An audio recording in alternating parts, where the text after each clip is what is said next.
What's up there, people? Underspoke Riders here again. Just giving you a quick little update of what's going on. And boy, is there a lot going on. I'm at a mad scramble right now. I gotta apologize to all my friends and subscribers. Videos all the time, but having time to edit them, format them, load them up, and load them on YouTube, I mean, you know, I just don't have the time right now. That's why there hasn't been a video in a while. But I do document the work, so I will get on there eventually. But I have to say, my bike has failed me. I've had some catastrophic failure on the bike.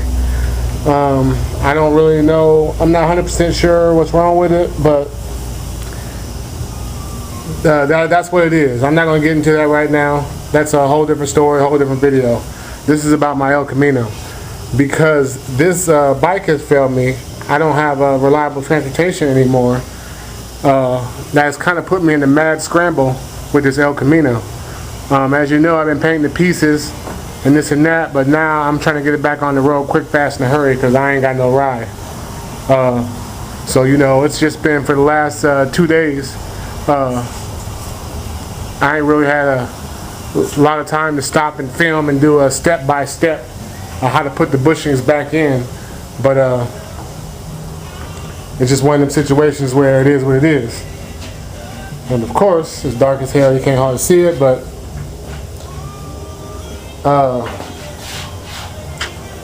see if I can get y'all some light over here and I'll get back with you. Here we go, y'all. Yeah, I have to apologize to all my subscribers, all my friends, everybody that's been following the El Camino build.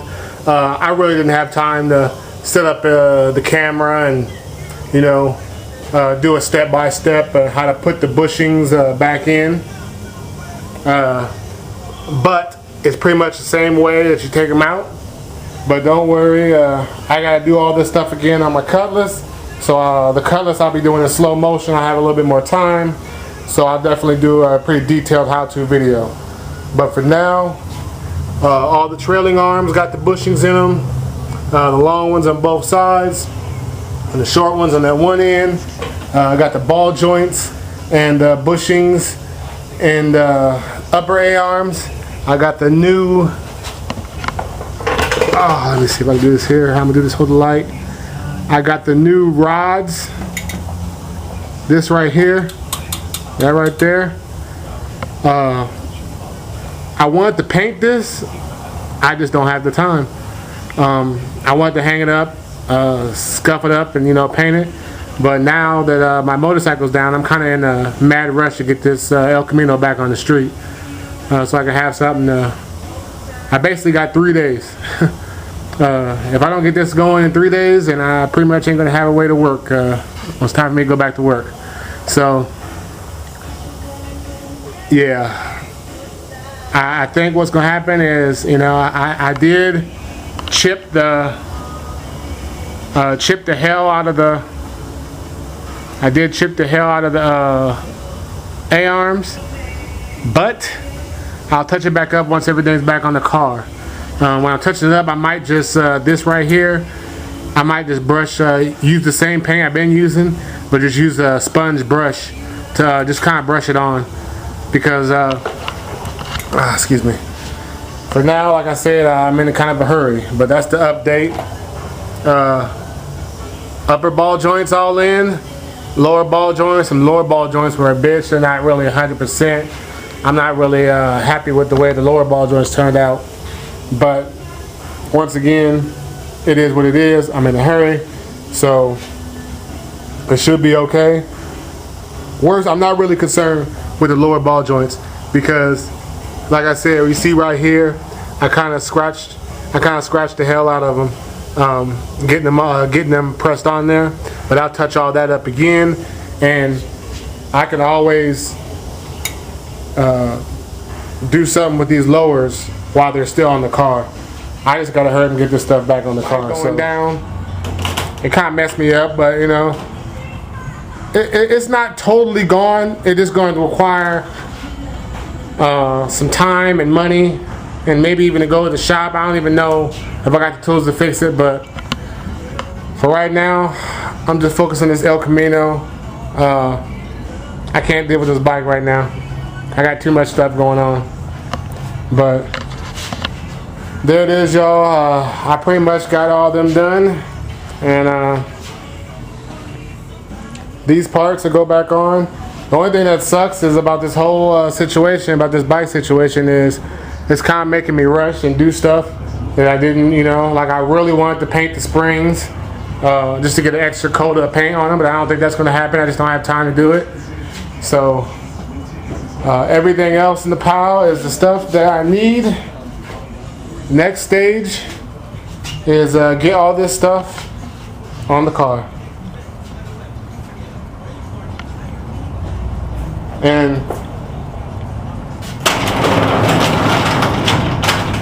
once again, the El Camino.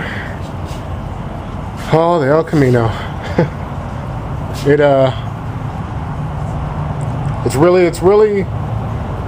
I've had a few setbacks, man. I had a few setbacks. Not from the El Camino, just the fact that last week it was the rain. I can't sandblast the parts in the rain. So last week it was the rain killing me. So it's just one of them things where I'm trying to get the old El Camino back on the road. So that's the quick update. I don't know when I'm going to have time to load this up. I probably won't even be able to load any of this stuff up. I already made a few videos, but I probably won't have time to load them up till once I get my car back on the street. Because like I said, this is day one. I only got 2 more days left. I'm in the mad scramble. I'm tired as hell. So I think I'm done with it though for right now. I was going to try to set some lights up and try to get out there, but and do it tonight. But I think I'm done. I'm tired. Tomorrow's my daughter's first day of school, so I think I'm just gonna relax now. I went at it all day with them bushings and them ball joints, and I think I'm gonna relax. All right, 100 Spoke Riders here. I'm gonna give y'all now a little quick update on my 1977 El Camino. Now, when my motorcycle went down, and it's not gone forever, I will fix it eventually. But when my motorcycle went down, in my mind I thought, oh crap, I ain't got no way around, I ain't got no way to get to work and get my kid to school and this and that. So at first I was in a mad scramble to get this El Camino back on the road, because what happened is it broke down my bike broke down like 4 days before my daughter was supposed to go for her first day of school. So I went like a madman pushing these bushings in, and I didn't really have enough time to stop and do a proper how-to. But the thing about it is, man, turn this light on for you. I was rushing. I was thinking to myself, man, this is not going to turn out the way I want to. And I hate rushing. When you rush, you start making mistakes. And when you rush, you start cutting corners and half-assing stuff.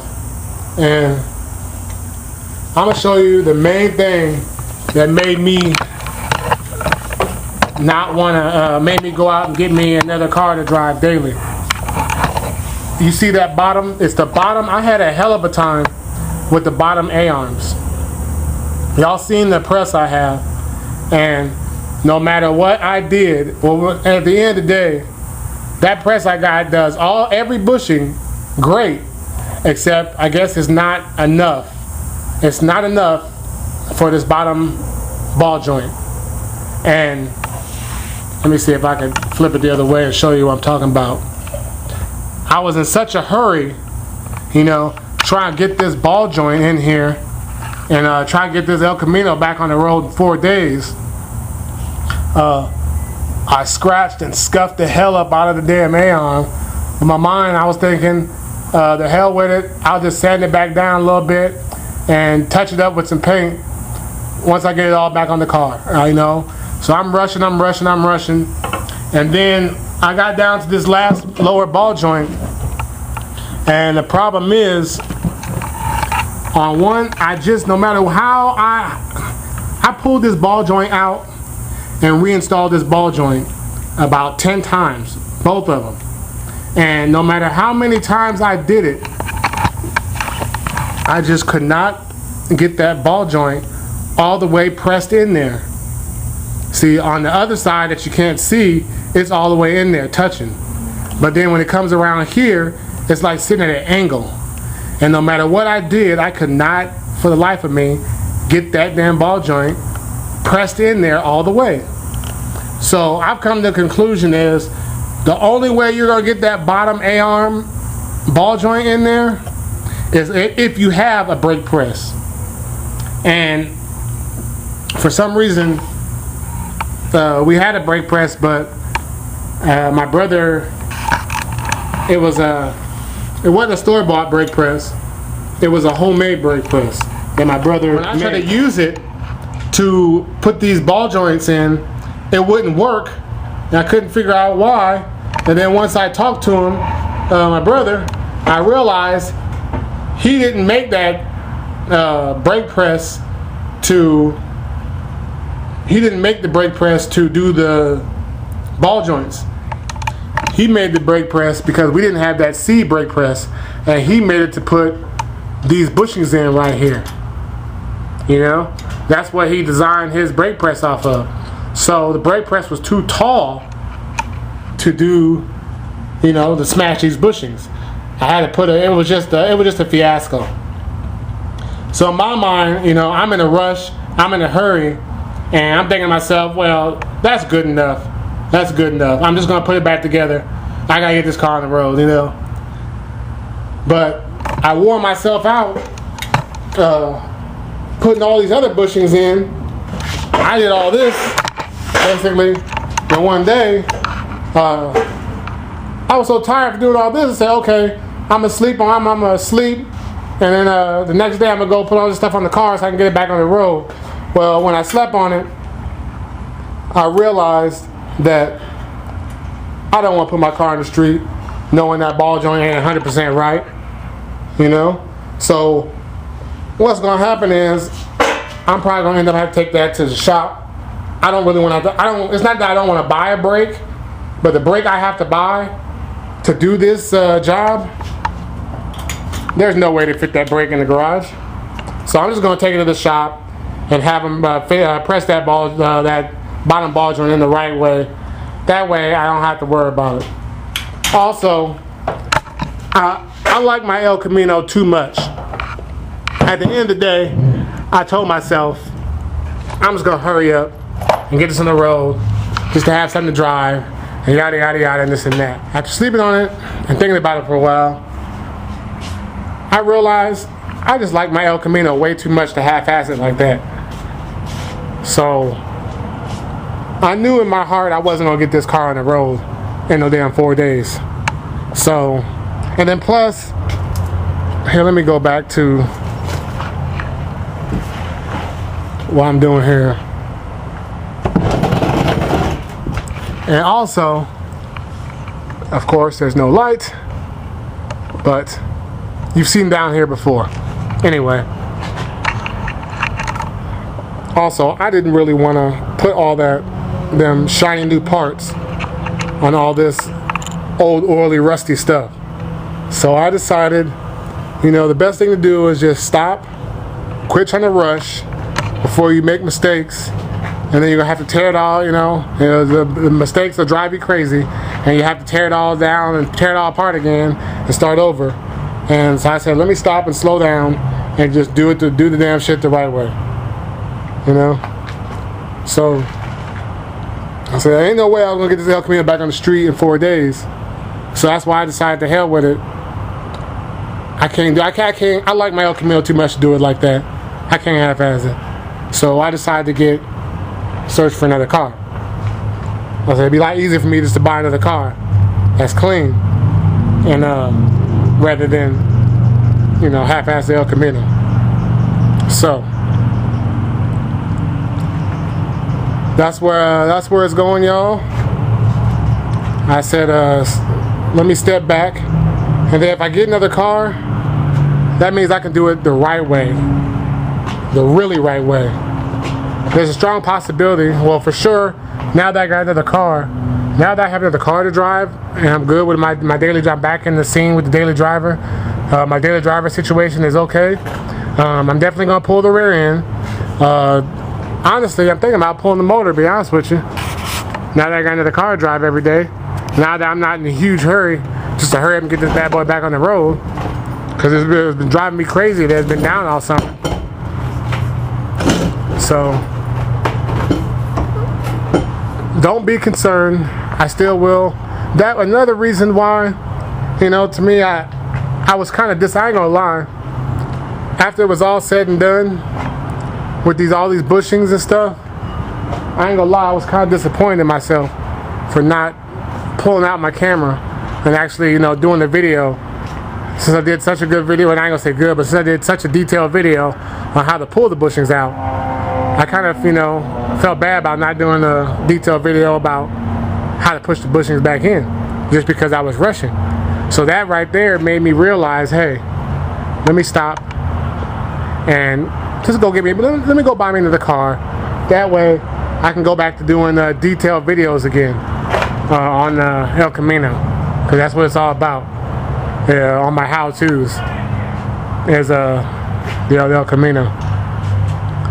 So that's the update for now for the El Camino. I'm not gonna say it's on hold.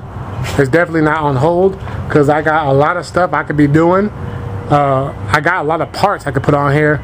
So it ain't even about the money right now. It's more about the time to, put the work in on the vehicle. But for now, there will be a new project coming soon. Coming soon, there will be a new project. Let me say that one more time. And even though there will be a new project coming soon, I still will be working on my El Camino. I ain't gonna say it's a project, the new vehicle coming. It's just gonna be a daily driver. But I'm the type of person where I'm gonna pick a daily driver to where starting out to be a daily driver, but also be a vehicle that in the future, if I want to build, it'll be worth building. So definitely keep your eye out for that. And just to let you know, the new vehicle coming is a lot newer than this El Camino is. It's fuel injected. Like I said, it will be fuel injected, and it will be this right here. Alright, y'all. 100 Spoke Riders, signing out.